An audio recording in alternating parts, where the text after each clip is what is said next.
George Magnus, good to talk to you.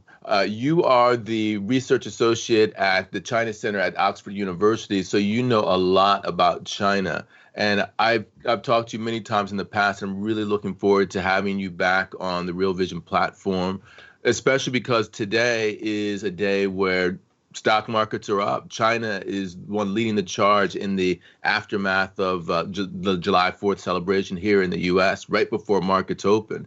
And all seems to be well. Is all well with China and everything that you're seeing? Well, good to talk to you, Ed.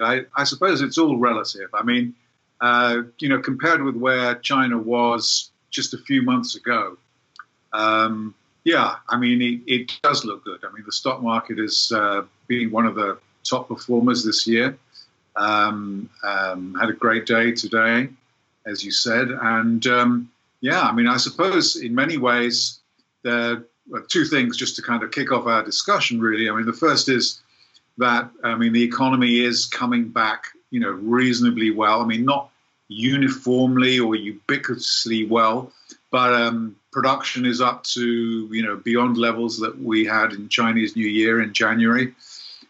Demand is recovering, not quite as rapidly, but is not doing too badly. Service industries, which were particularly badly hit, travel, tourism, recreation, culture, these kinds of things. I think this is all very familiar now.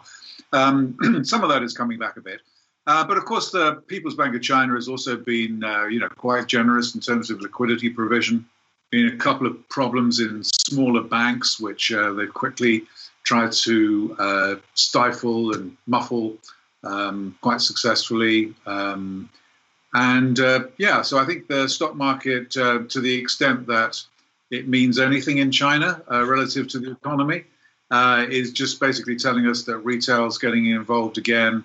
Certainly, the government and the sort of the main propaganda or news outlets, which of course are state-controlled, are kind of talking up equity markets in China a little bit. So it's just got a little bit of a kind of a ring from 2014-15 as well. So yeah, for the time being, it looks like it's going okay.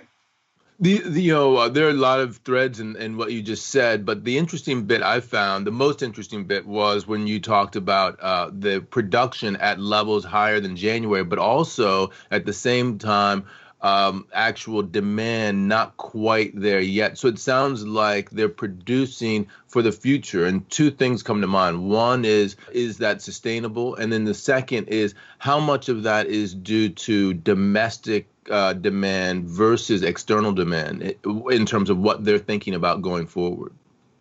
Yeah, I mean, the foreign side of this is still pretty important. I mean, I think we're acclimatized now to the fact that China is no longer, an export-led economy in the way that it was in the 2000s, right? So current account is pretty small.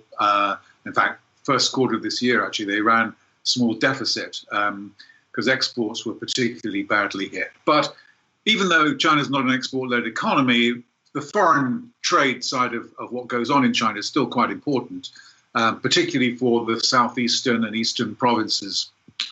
After what was a pretty torrid first quarter, it looks like with Western demand for medical equipment and masks and ventilators and pharmaceuticals and medicines and goodness knows what else, it looks like the Chinese producers have been doing pretty well. So there has been a bit of a kind of a comeback a little bit on the export side. But the main thing really is the domestic side, which is the production side, which is doing well.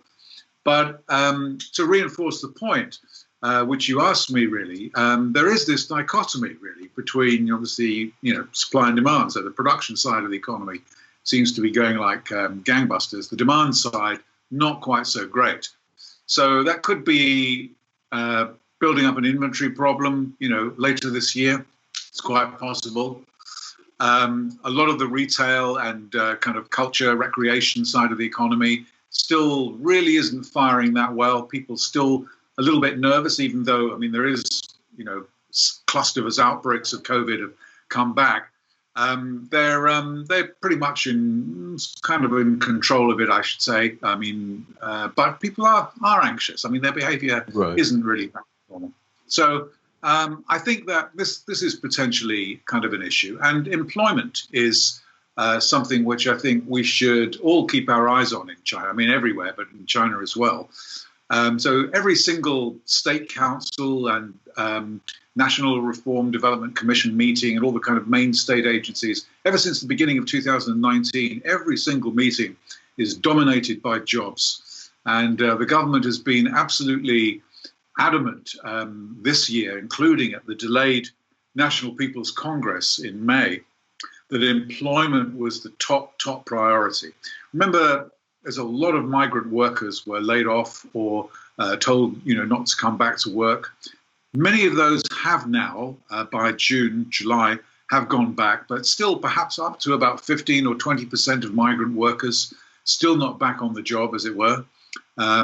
Every kind of summer, 9.5 million graduates come through the university kind of pipeline, and they have the same issues that obviously a lot of Western countries do about will they find, sufficiently well-paid jobs that meet their aspirations? Will they end up working in the gig economy, underselling themselves and so on? These things are really big issues for China, as you can imagine, because the labor market works in a rather kind of different way. So a lot of Chinese economists think it might take 2 years, if they're lucky. It might take 2 years for the employment of the labor market to basically recover its poise. But of course, in the next 2 years, my view is that China's economy is just going to continue to slow down. So I think this problem gets worse rather than better.